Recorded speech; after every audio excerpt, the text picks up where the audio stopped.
Hare Krishna. Welcome all of you for today's Srimad Bhagavatam session. Let us begin with prayers.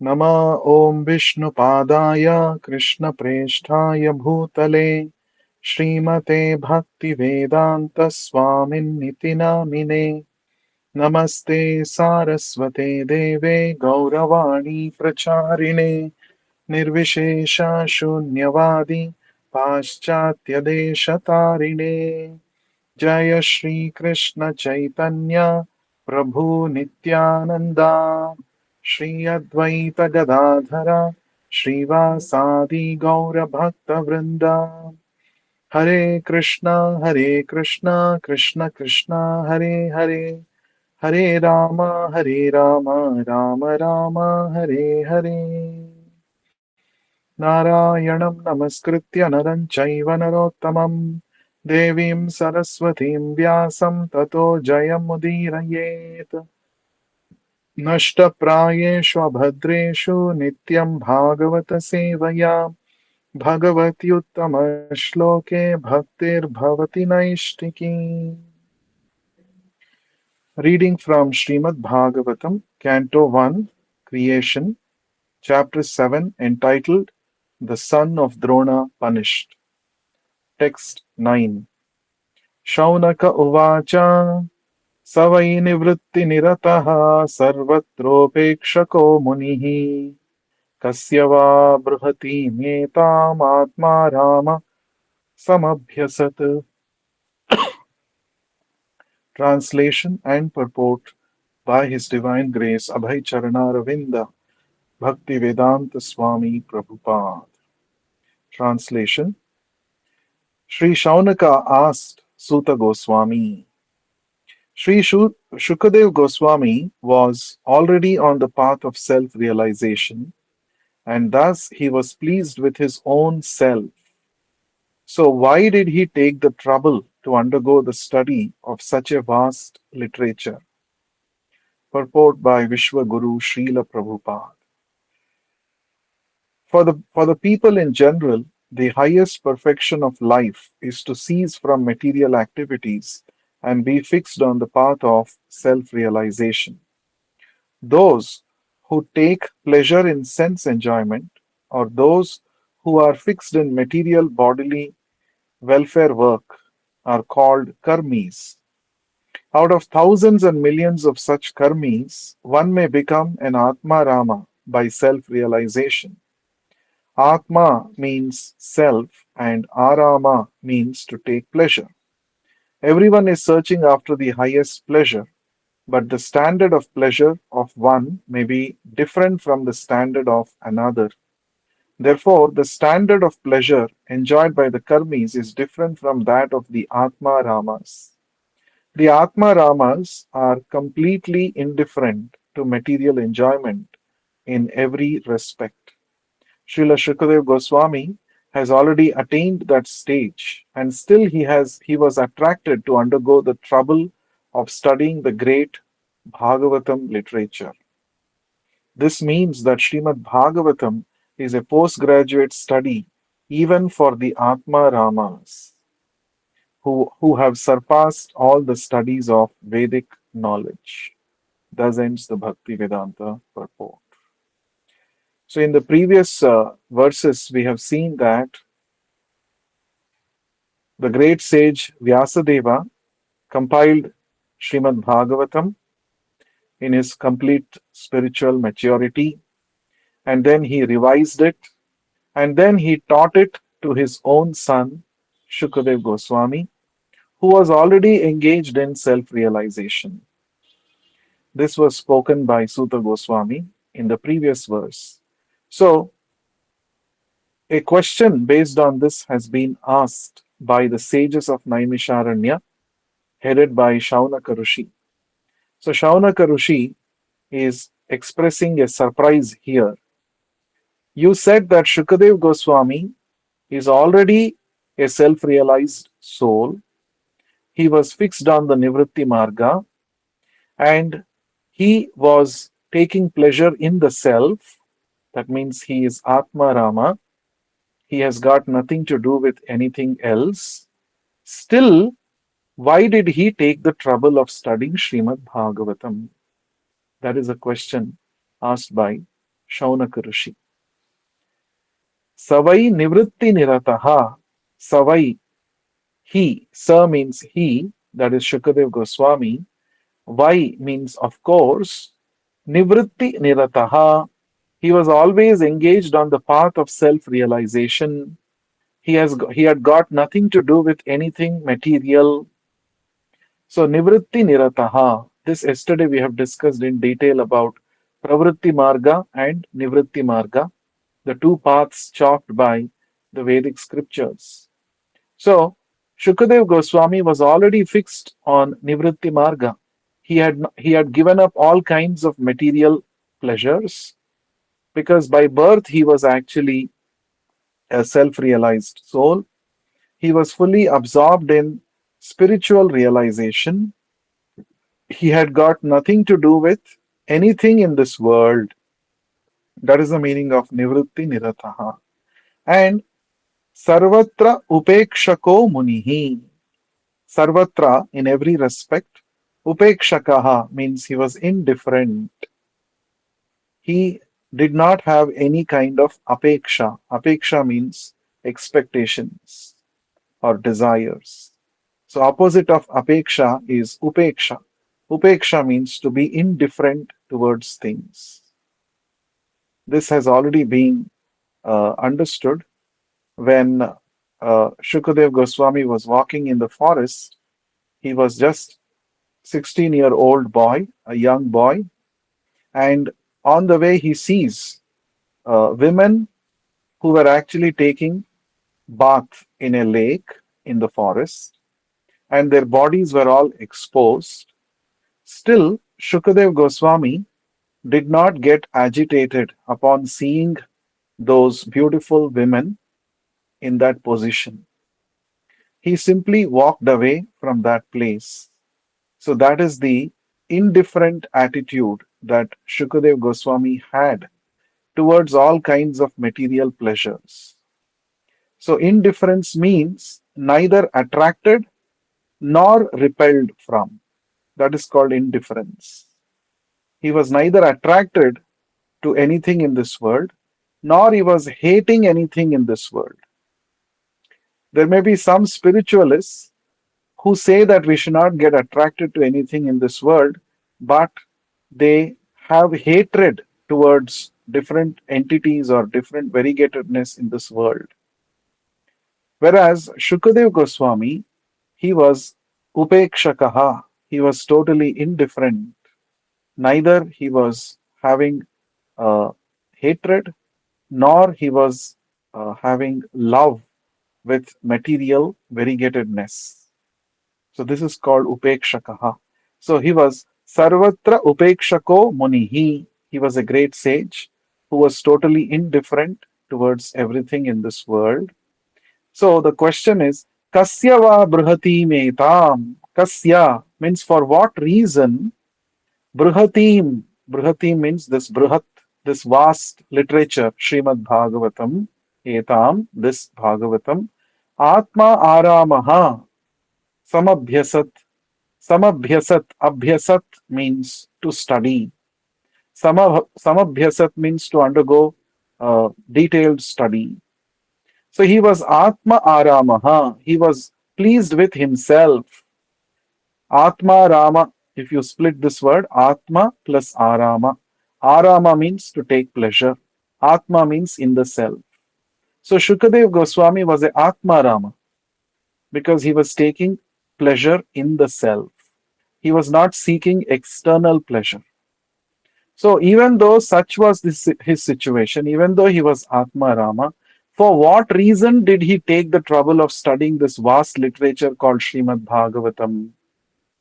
This is the question asked by Shaunaka Rishi. It's a very interesting question, a very intelligent question.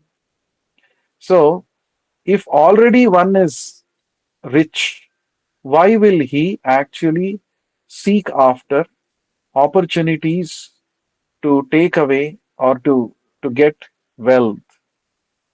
Of course, if somebody is greedy, one will think that whatever I have is not enough. I want more. So if one is already rich, why will one try to become a possessor of more riches in normal circumstances? He should actually enjoy the riches that he already has. Let's say he is filthy rich, so he will not look for anything outside. He has everything. He is self-sufficient, isn't it? So that was the situation of Shukadev Goswami. He was already self-realized. He was Atma Rama. So why did he study Bhagavatam? That is a question. That means Bhagavatam must be having something which can attract even a self realized soul, an Atma Rama soul, like Shukadev Goswami. So that means that talks about the greatness of this literature, Srimad Bhagavatam, isn't it? So Prabhupada writes in the purport, for people in general, the highest perfection of life is to cease from material activities and be fixed on the path of self realization. And be so, those who take pleasure in sense enjoyment, or those who work, those who are fixed in material bodily welfare work, are called karmis. Out of thousands and millions of such karmis, one may become an Atma Rama by self realization. So, Atma Ramas are uh, not many.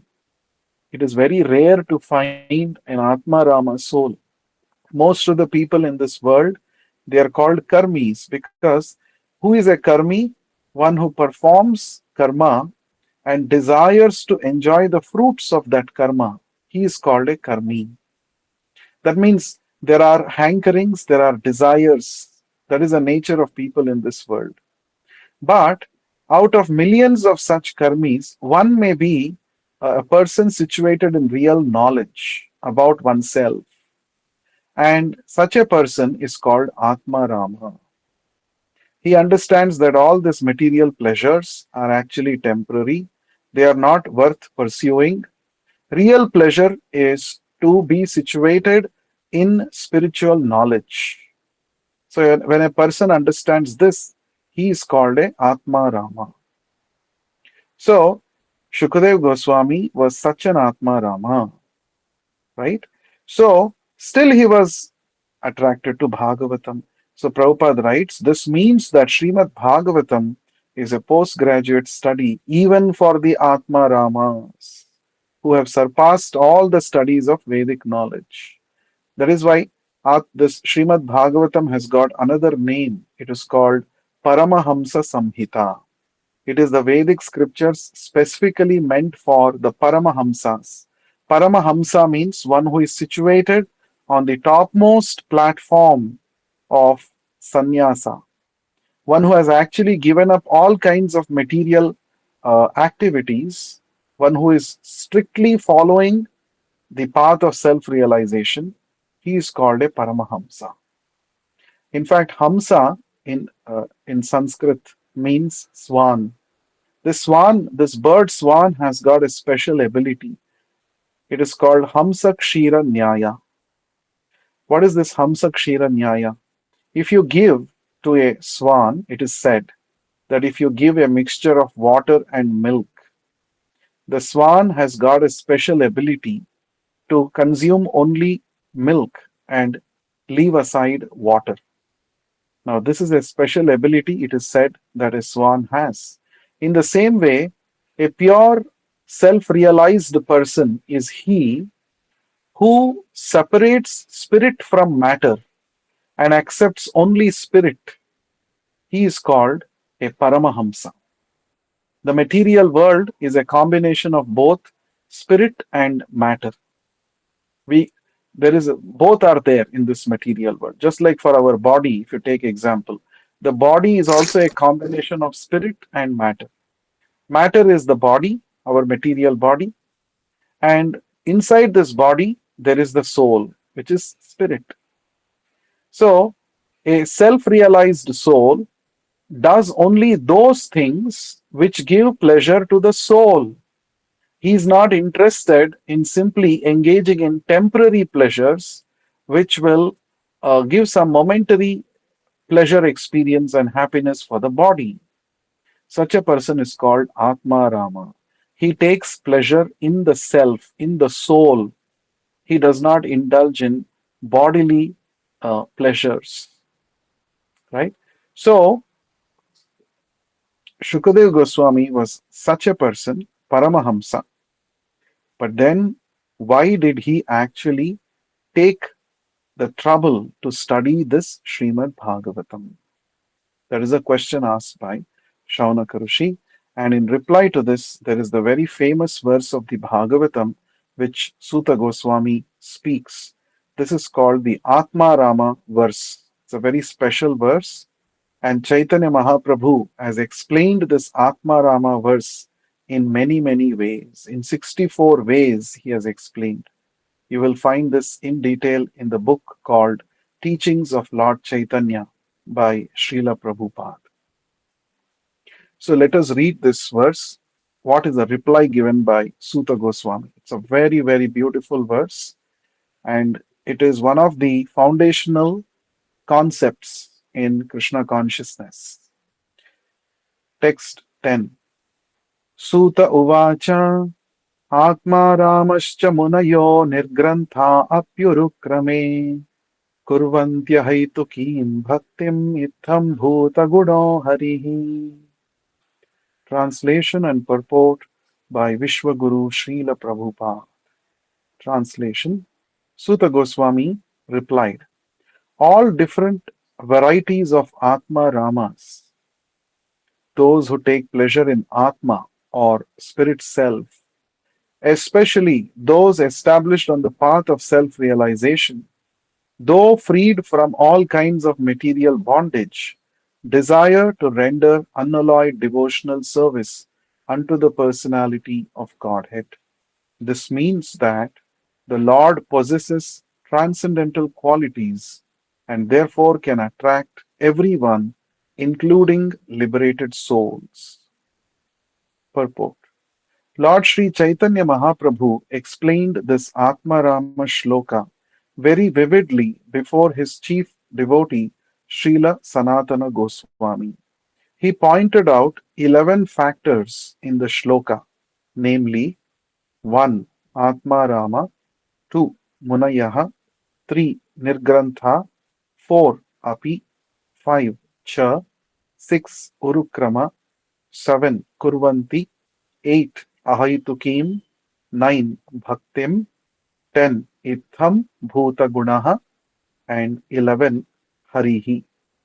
According to the Vishwa Prakasha Sanskrit Dictionary, there are 7 synonyms for the word Atma Rama, which are as follows: 1. Brahman or the absolute truth, 2. Body, 3. Mind, 4. Endeavor, 5. Endurance, 6. Intelligence, and 7. Personal habits.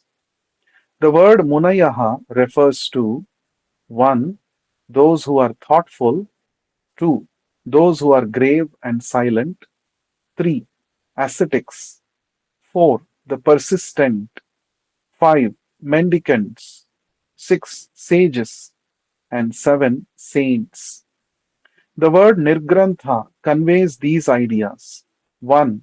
One who is liberated from nescience. 2. One who has no connection with scriptural injunction, that is, who is freed from the obligation of rules and regulations mentioned in the revealed scriptures like ethics, Vedas, philosophy, psychology, and metaphysics. In other words, the fools, illiterate, urchins, etc., who have no connection with regulative principles.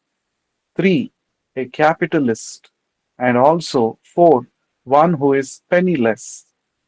According to the Shabdakosha dictionary, the affix ni is used in the sense of 1. Certainty, 2. Counting, 3. Building, and 4.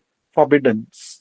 And the word grantha is used in the sense of wealth, thesis, vocabulary, etc.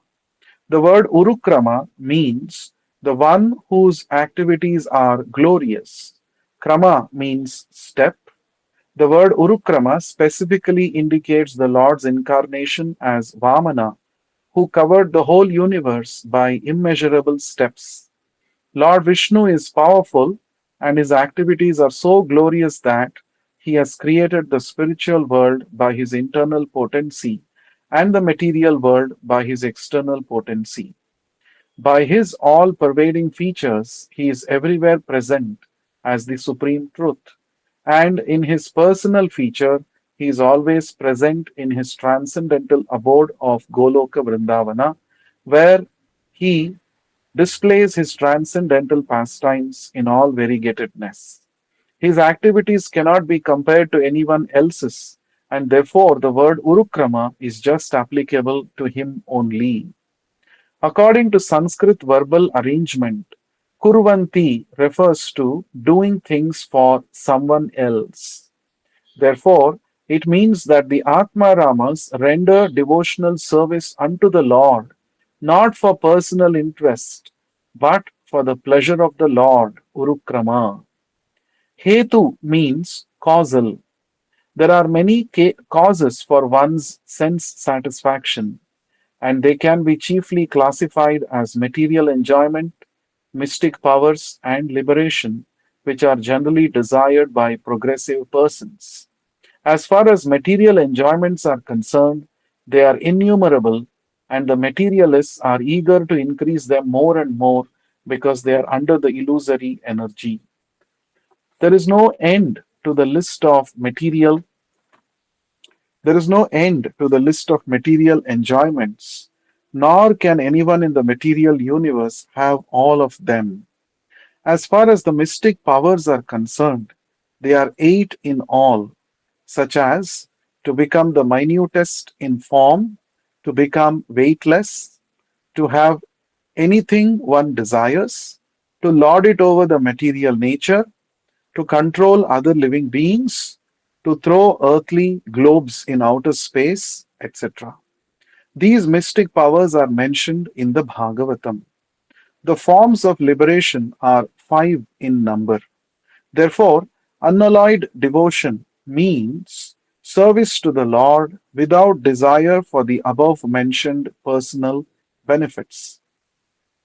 And the powerful personality of Godhead, Sri Krishna, can be fully satisfied by such unalloyed devotees, free from all sorts of desires for personal benefit. Unalloyed devotional service of the Lord progresses in different stages. Practice of devotional service in the material world is of 81 different qualities, and though and above such activities is the transcendental practice of devotional service, which is one and is called sadhana bhakti. When an unalloyed practice of sadhana bhakti is matured into transcendental love for the Lord, the transcendental loving service of the Lord begins gradually developing into nine progressive stages of loving service under the headings of attachment, love, affection, feelings, affinity, adherence, following, ecstasy, and intense feelings of separation. The attachment of an inactive devotee develops up to the stage of transcendental love of God. Attachment of an active servitor develops up to the stage of adherence, and that for a friendly devotee develops up to the stage of following, and the same is also the case for the paternal devotees. Devotees in conjugal love develop ecstasy up to the stage of intense feelings of separation. These are some of the features of unalloyed devotional service of the Lord.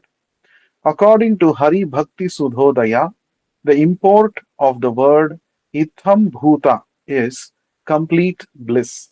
Transcendental bliss in the realization of impersonal Brahman becomes comparable to the scanty water contained in the pit made by a cow's hoof.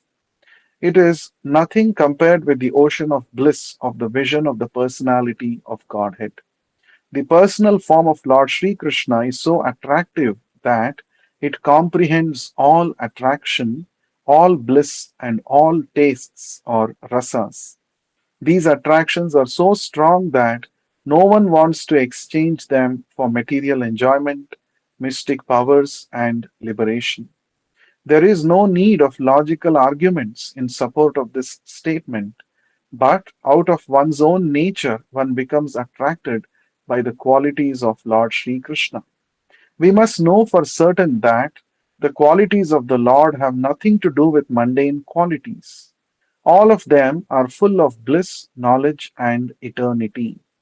There are innumerable qualities of the Lord, and one is attracted by one quality while another is attracted by another. Great sages, such as the four bachelor devotees, Sanaka, Sanatana, Sanandana, and Sanat Kumara, were attracted by the fragrance of flowers and tulasi leaves anointed with the pulp of sandalwood offered at the lotus feet of the Lord. Similarly, Shukadev Goswami was attracted by the transcendental pastimes of the Lord. Shukadev Goswami was already situated in the liberated stage, yet he was attracted by the pastimes of the Lord. This proves that the quality of his pastimes has nothing to do with material affinity. Similarly, the young cowherd damsels were attracted by the bodily features of the Lord, and Rukmini was attracted by hearing about the glories of the Lord. Lord Krishna attracts even the mind of the goddess of fortune. He attracts, in special cases, the minds of all young girls. He attracts the minds of the elderly ladies by paternal affection. He attracts the minds of the male in the humors of servitude and friendship. The word Hari conveys various meanings, but the chief import of the word is that He, the Lord, vanquishes everything inauspicious and takes away the mind of the devotee by awarding pure transcendental love. By remembering the Lord in acute distress, one can be free from all varieties of miseries and anxieties. Gradually, Gradually, the Lord vanquishes all obstacles on the path of devotional service of a pure devotee, and the result of nine devotional activities, such as hearing and chanting, becomes manifested. By his personal features and transcendental attributes, the Lord attracts all psychological activities of a pure devotee. Such is the attractive power of Lord Krishna. The attraction is so powerful that a pure devotee never hankers for any of the four principles of religion. These are the attractive features of the transcendental attributes of the Lord. And adding to this the words api and cha, one can increase the imports unlimitedly. According to Sanskrit grammar, there are seven synonyms for the word api. So, by interpreting each and every word of this shloka, one can see unlimited numbers of transcendental qualities of Lord Krishna that attract the mind of a pure devotee. Thus ends the Bhakti Vedanta purport. So, very elaborate purport Srila Prabhupada has written for this shloka because this is one of the most important verses which even Chaitanya Mahaprabhu explained it in so many manners, in so many ways. So let us try to understand this verse, which is so important. We all know the meaning of the word Krishna. Krishna means all attractive. Sarvam Karshati iti Krishna. Krishna is so attractive that he attracts everybody. In fact, especially when Krishna was present 5,000 years ago on this earthly planet and he was performing his Leelas in Vrindavan, he demonstrated his sweet qualities and sweet pastimes. He demonstrated his all attractiveness. It is explained in the Bhagavatam 10th canto that there was no living entity in the entire universe who was not attracted to the sweet melody of Krishna's flute. Practically everybody was attracted. So that is the meaning of all attractive. He attracts everybody. It is explained that when Krishna would play his flute on the banks of river Yamuna, he would stand in a tribhanga position, in a three curved position, and he would have a smiling face and he would actually play on his flute. And by the sound of this flute, the entire Vrajadhama was actually inundated with love of Krishna just by the sound. And it is said the cows would get so attracted to this music of Krishna's flute that they would get drawn towards them. Sometimes the mother cow would be feeding the calf with milk, and at that time, when the mother cow would hear the sweet melody of Krishna's flute, she would actually stop feeding the calf and start running towards the place where Krishna was playing the flute. And all the other forest animals also would get stunned by hearing the sweet flute of Krishna. And it is specifically mentioned that there were two important effects of Krishna's flute.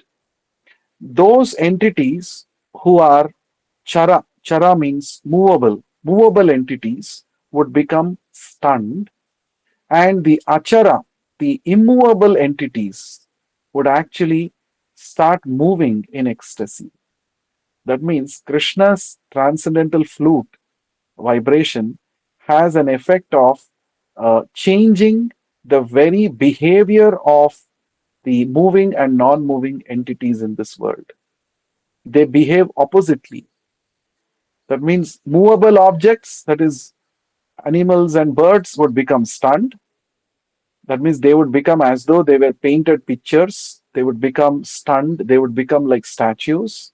And those entities which are immovable, like the Govardhan hill, the trees, the plants, they would all start moving as though they are able to walk, they are able to dance. That is the effect of Krishna's transcendental flute.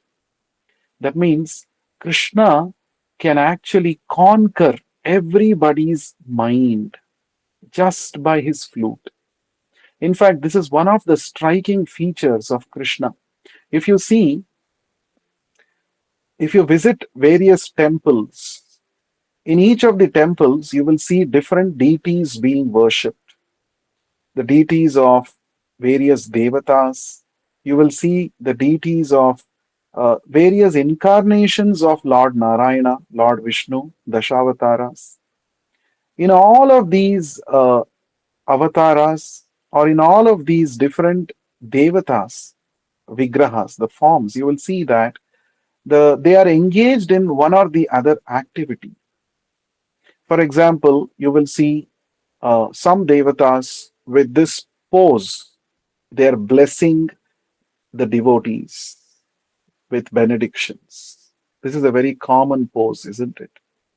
And some devatas, like Durga Devi, they are engaged in killing the demons. So you will see a trishula in their hand, and they are killing some demon at the feet. Correct? So, like this, if you see, every personality, every devata, every deity is having some duty to perform. Whereas only Krishna, you will see, he stands in a very casual manner, Tribhanga position, and he simply plays on his flute. He simply is fully blissful, playing on his flute. And you can see a very nice, beautiful smile on his face. So, why is this so? Why is Krishna not blessing his devotees like this, like the other devatas? Because Krishna knows that this blessings will not help us. Any amount of material benedictions cannot really satisfy the soul. The soul is actually hankering for pure love, and that pure love Krishna wants to give us. How does Krishna give us his pure love? First, he attracts our attention towards him by playing on his flute. And then when we become attracted towards Krishna, we become saturated with feelings of devotion and love for Krishna. We start engaging in his service. And that actually, uh, you know, satisfies all the hankerings of the soul. So Krishna is not interested in giving some vardhana, some benedictions to us. He simply wants us to immerse us in an ocean of spiritual bliss. And that is why Krishna plays flute to attract us. So one of the names of Krishna is he is Manohara. Manohara. Hara means Harati iti haraha. One who takes, one who captures one's manaha, mind. Krishna steals our heart. So this is what Krishna does by his sweet glances, by his beautiful bodily features, by his sweet music of the flute. So his intention is, why are you all suffering in this material world? Why have you forgotten me, the source of supreme bliss? Why don't you come to me and I can award you the highest bliss? So Krishna's flute is an invitation to all of us, the conditioned souls in this material world, who are simply chasing after so many material pleasures. Krishna is inviting us, stop chasing these material pleasures. Please turn your attention towards me. That is why Krishna plays his flute. So he's so attractive. So, in fact, this attractive feature of playing his flute, you will find in no other incarnation of the Lord. Only Krishna does this because Krishna is interested in drawing our attention towards him. This is a very important point. Now, here we say Krishna is all attractive.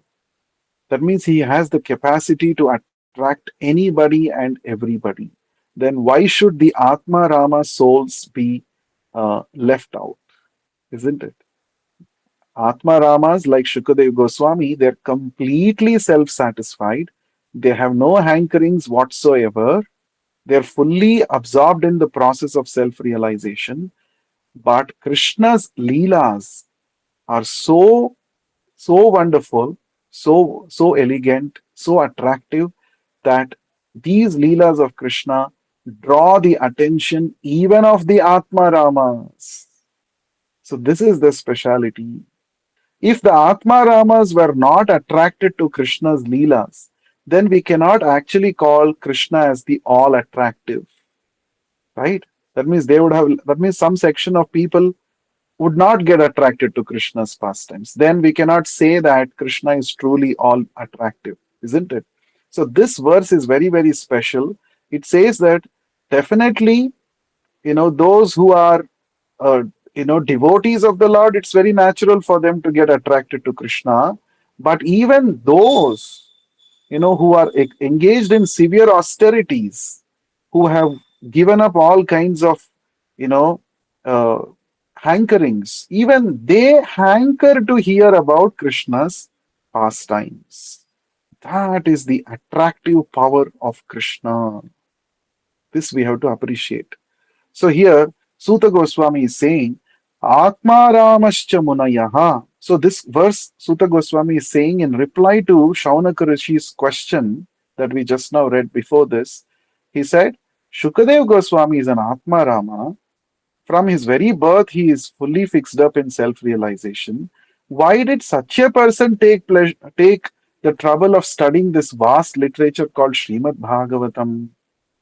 Or in other words, how was Vyasadeva successful in attracting Shukadev Goswami's attention to study this Bhagavatam?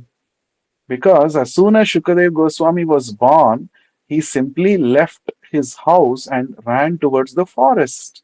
This we have seen already in the beginning of Bhagavatam, isn't it? So he was not even stopping when his father stopped him.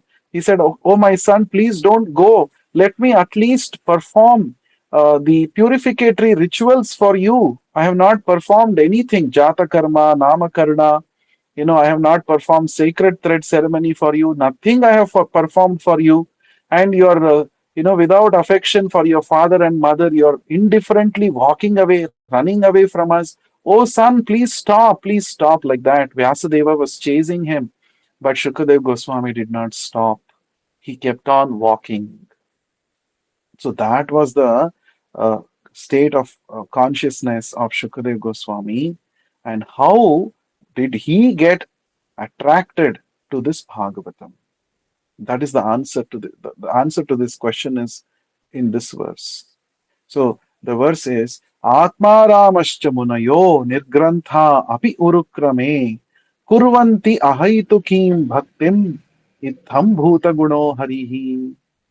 So let us try to understand. Atma Rama, this word we have already understood, but there are many meanings for the word Atma Rama.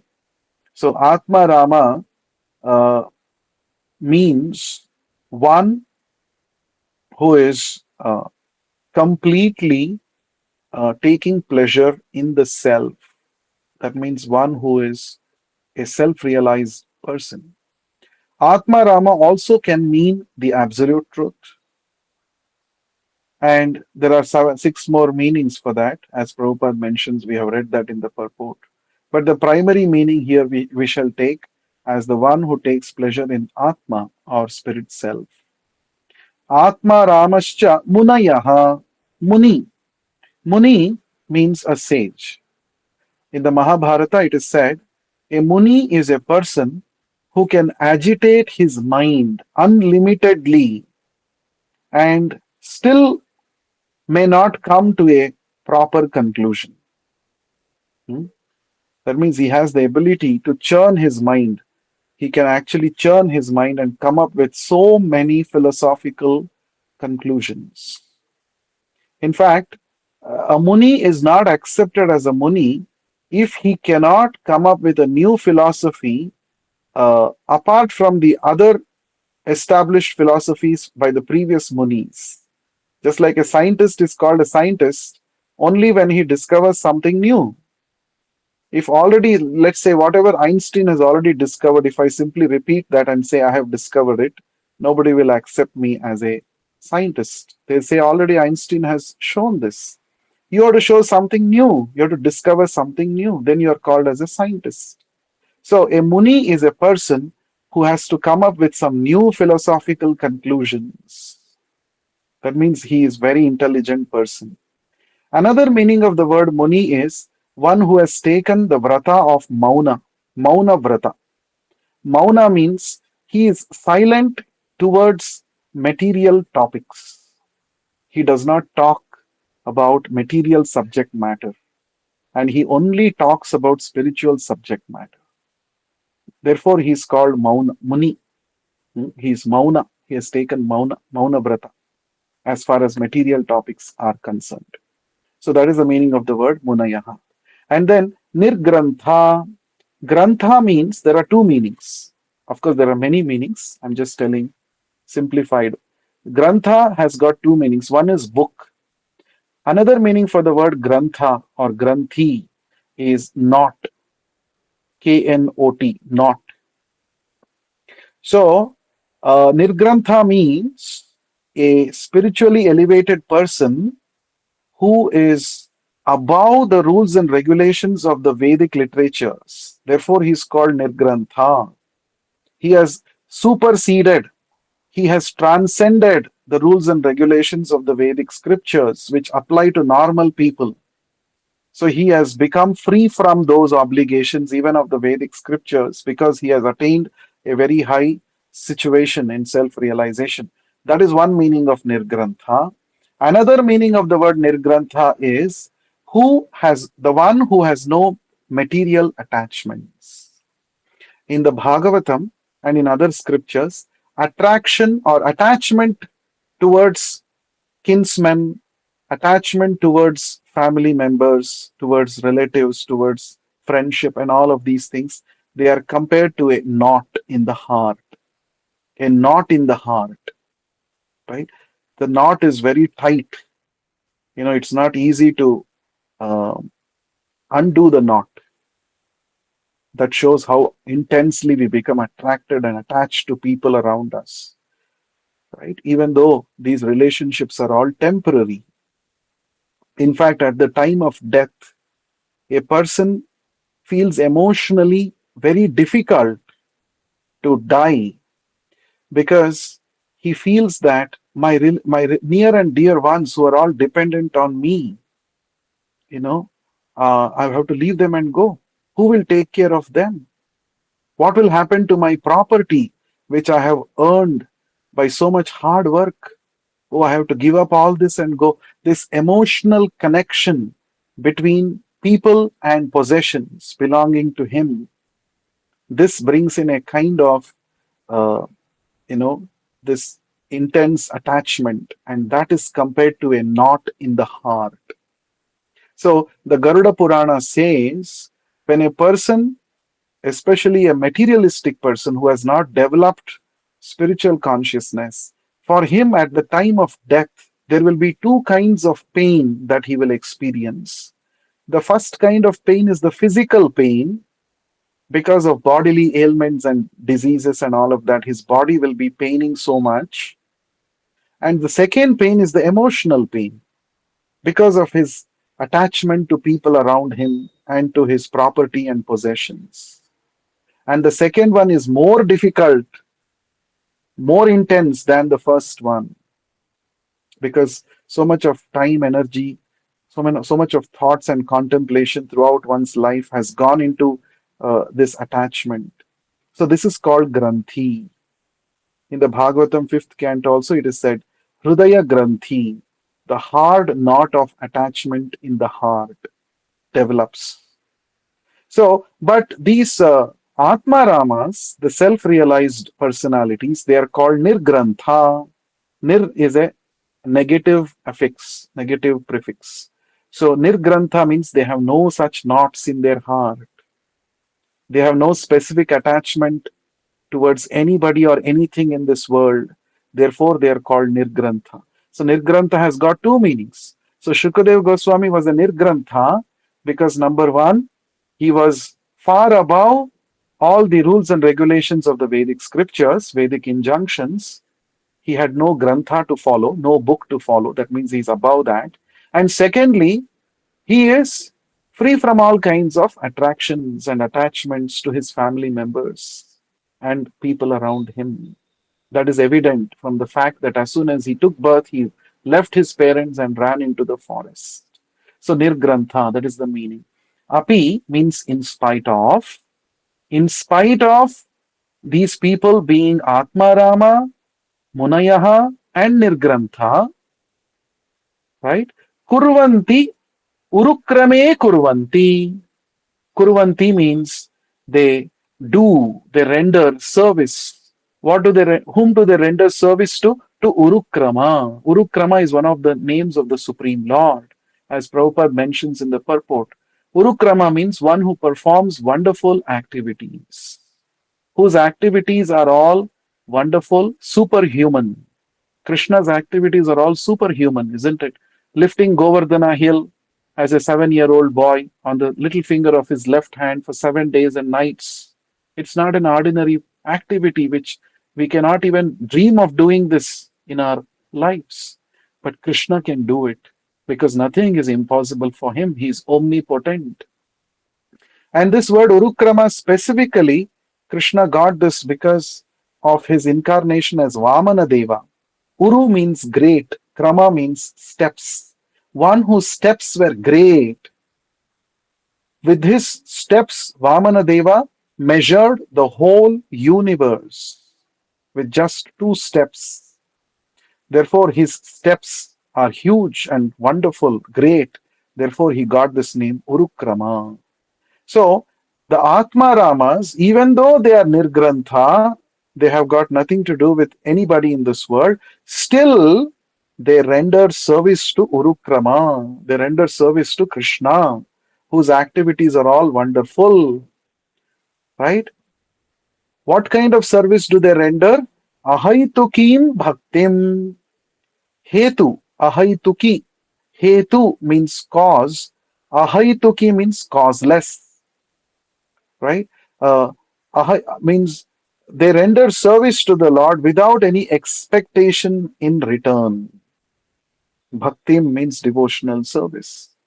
So these self-realized souls, they get attracted to Krishna and they render service to him and they do not desire any results in return, any benefits in return. Because already they are Atma Rama. They don't desire anything. Then if they are not desiring anything, why should they render bhakti? is a question by many people because generally people think bhakti you should do, you should go to the Lord and do some bhakti so that the Lord becomes pleased by your bhakti and he will give you some vardhan, he will give you some benediction, he will improve your facilities in the material world. This is the general understanding of people in this world. So these people are already Atma Rama, they have no material desires, but still they render devotional service to the Lord and they are rendering, uh, unalloyed, unmotivated devotional service to the Lord. So why are they rendering unmotivated devotional service? What is their motivation? What is attracting them? That is answered in the last line of this shloka. Itham bhuta guno harihi. Itham, itham bhuta means such wonderful. Gunaha means qualities. Harihi means of the Lord. Such are the wonderful qualities of the Lord, right? The Atma Ramas who have got no material hankerings, they engage in devotional service to the Lord because they are attracted by the wonderful qualities of the Lord. The Lord's qualities are so wonderful that even a liberated soul becomes attracted towards the Lord's qualities.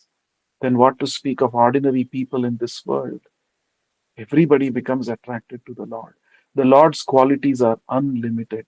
He is Ananta Gunagana Bhushana. He has got unlimited qualities. He is a mine of wonderful qualities. Now, these gunas have got nothing to do with the three gunas of material nature. This we have to understand. Krishna's gunas have got nothing to do with material qualities. Generally, in this world, some people, whatever gunas we all have, whatever qualities we all have, it is all because of the influence of the three gunas, Sattva guna, Rajo guna, and Tamo guna. Somebody is fair, somebody is tall, somebody is beautiful, handsome, somebody is ugly, somebody has a melodious voice. You know, all these qualities are actually awarded to us by the three gunas.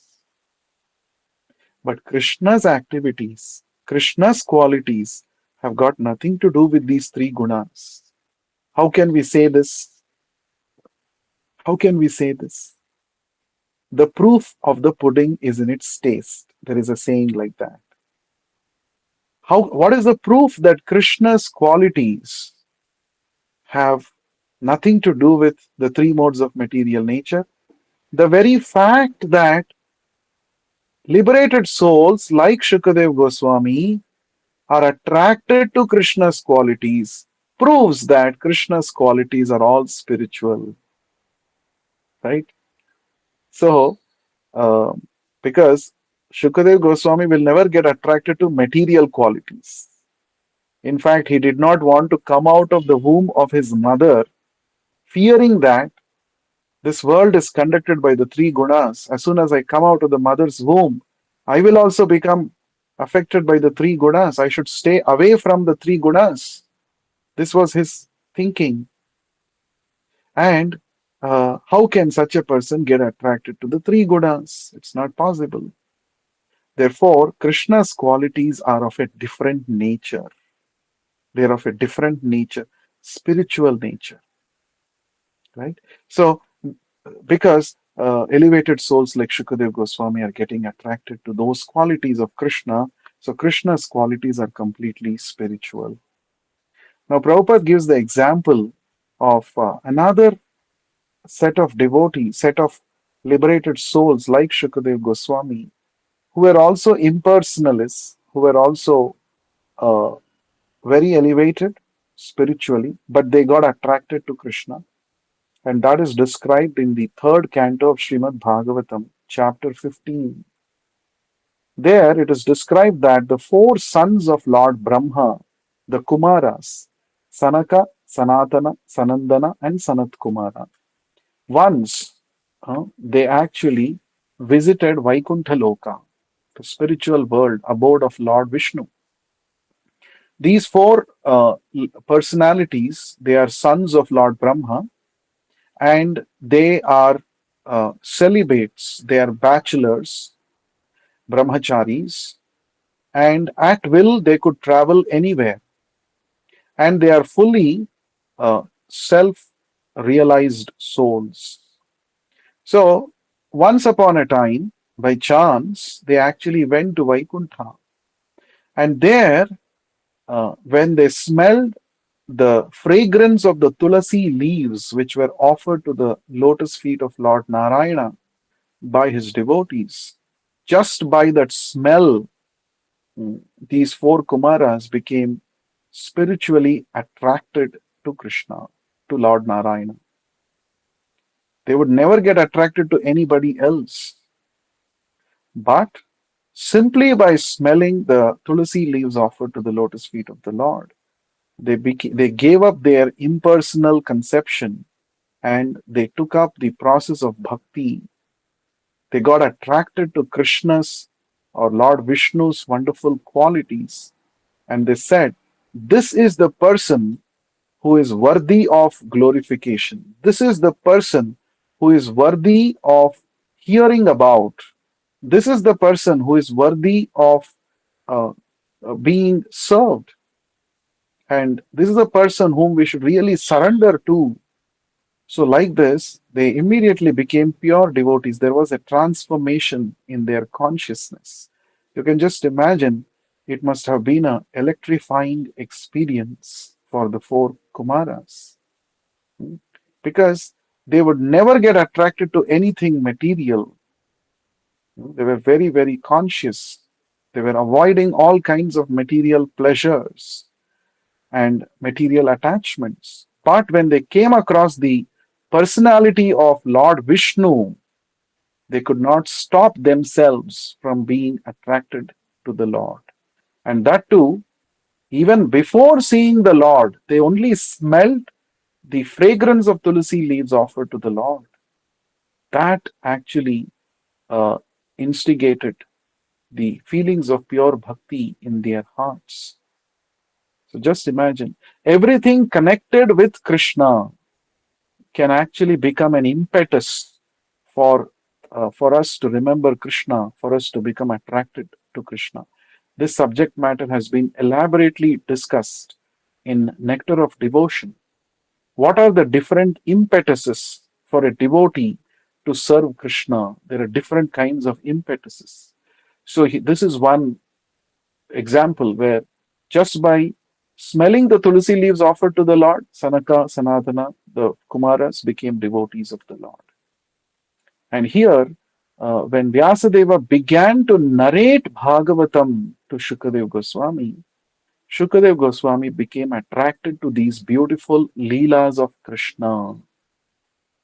Otherwise, he would not sit down in a place and hear some material topics.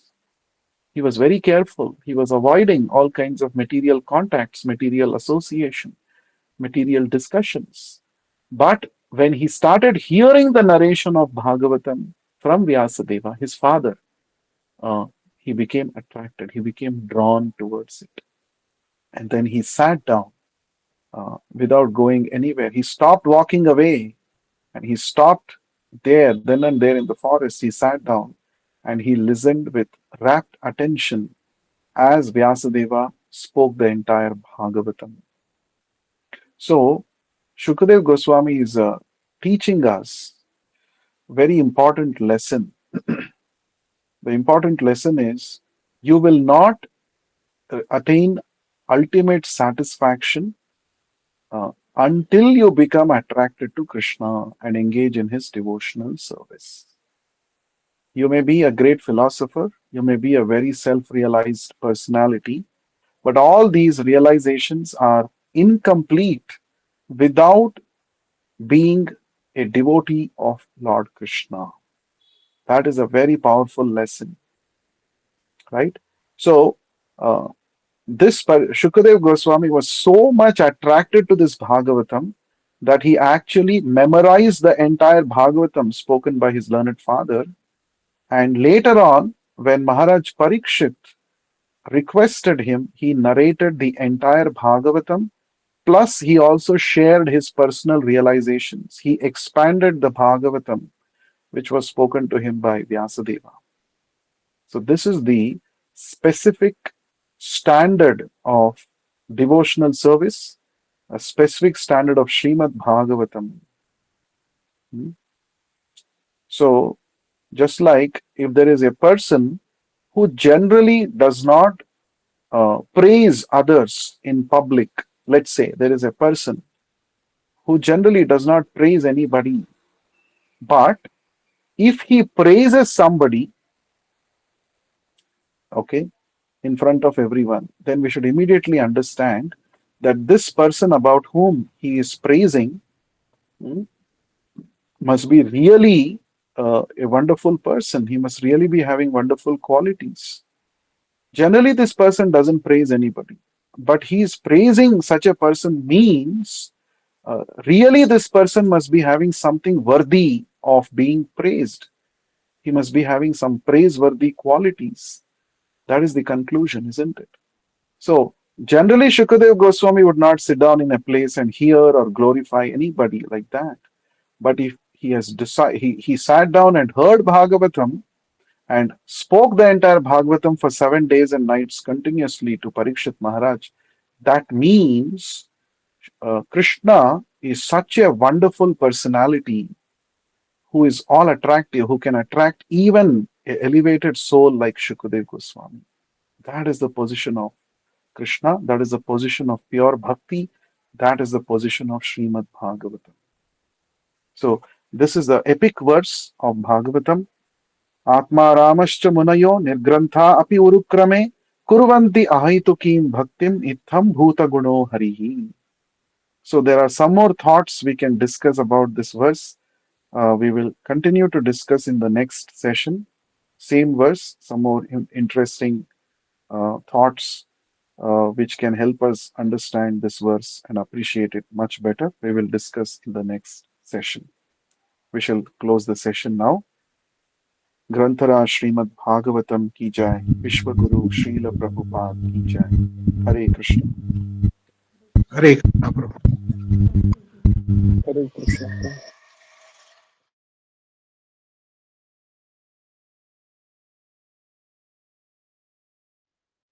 Hare Krishna Prabhu. Thank you, Prabhu. Hare Krishna.